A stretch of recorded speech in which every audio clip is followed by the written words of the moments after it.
बहुतेक बऱ्याच शेतकऱ्यांना असं वाटलं असेल की बरंच काही इकडचं तिकडचं सांगितलंय, पण व्हिडिओ जो आहे परत पहा, व्यवस्थित पहा. समजलं नाही तर परत पहा, पण व्हिडिओ 100% पूर्ण पहा.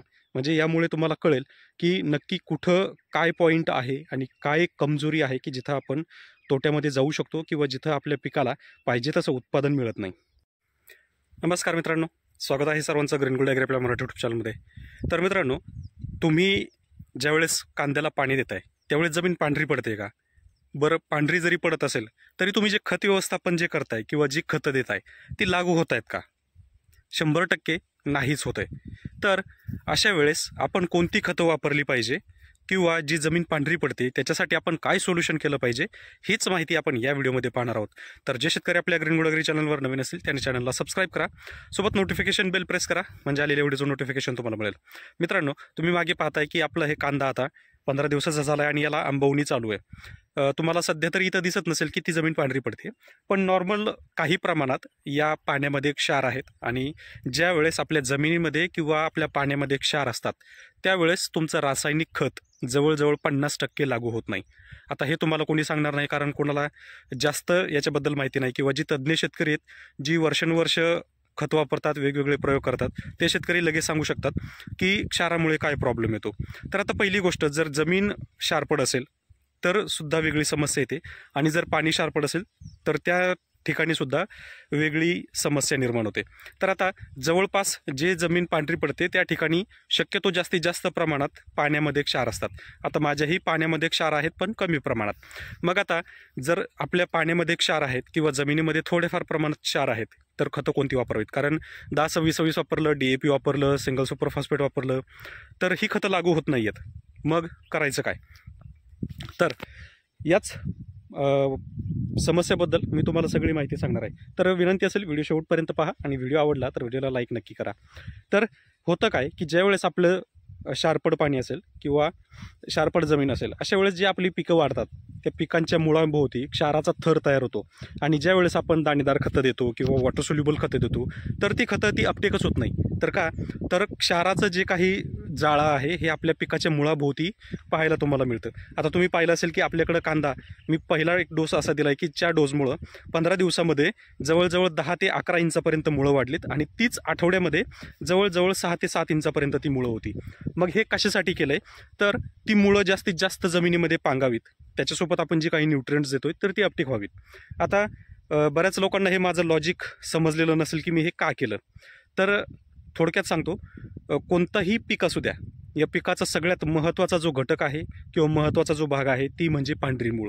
जर पांढरी मूळच तुमची डेव्हलप नसेल तर तुम्ही वर कितीही खतं दिले, वर कितीही स्प्रे केले तरी फायदा होत नाही. म्हणजे आपण जसं म्हणतो की बालपणातच चांगलं खायला असेल तरच ते मूल सुधारतं, सेम त्या पद्धतीत जर व्यवस्थित खायला जर असेल किंवा वाढलेलं जर असेल तर ते बाळ चांगलं वाढतं. म्हणून आपण इथं सगळ्यात पहिला जो फोकस आहे हा फोकस केलेला आहे पांढऱ्या मुळींच्या वाढींवर.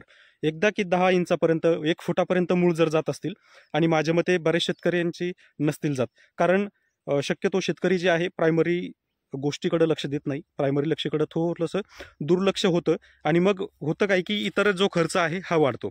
मग अशा परिस्थितीत आता जर क्षार आहे तर काय द्यायचं?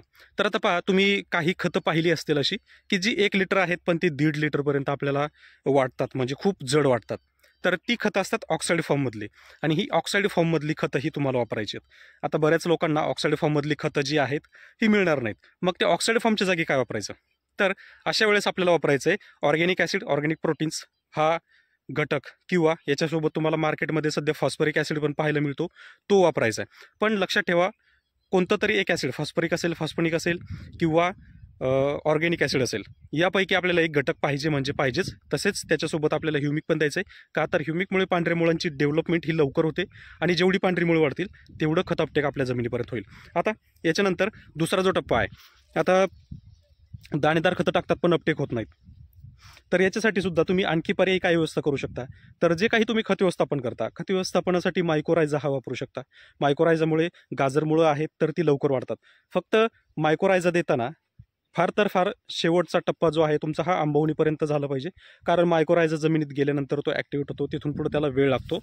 आपलं पूर्ण सिस्टम बसवण्यासाठी त्याच्यासाठी तुमच्याकडं फार तर फार आंबवणीपर्यंत वेळ असतो. त्या वेळेपर्यंतच तुम्ही मायक्रोरायझा जो आहे हा टाकून घ्यायचा आहे. त्यानंतर ऑक्साईड फॉर्मची जी खतं आहेत ही तुम्ही रेग्युलरली प्रत्येक पाण्याला द्या. थोडी थोडी का होईना पण प्रत्येक पाण्यामध्ये द्या. याचा फायदा असा होतो की ज्या वेळेस आपण पाणी देतो त्या वेळेस क्षाराचं जे जाळं आहे हे मुळापर्यंत जातं, तिथपर्यंत घट्ट बसतं. मग याने होतं काय की समजा आपण 4 गोण्या टाकल्यात तर लागू मात्र 2च गोण्या होतात. म्हणजे अशा परिस्थितीमध्ये मग त्या ठिकाणी त्या पिकाची वाढ होत नाही आणि मग आपण म्हणतो की जमीन पण पांढरी पडते, पीक पण वाढत नाही, म्हणजे जमीनच नापीक झाली. जमीन मुळात नापीक लवकर होत नाही.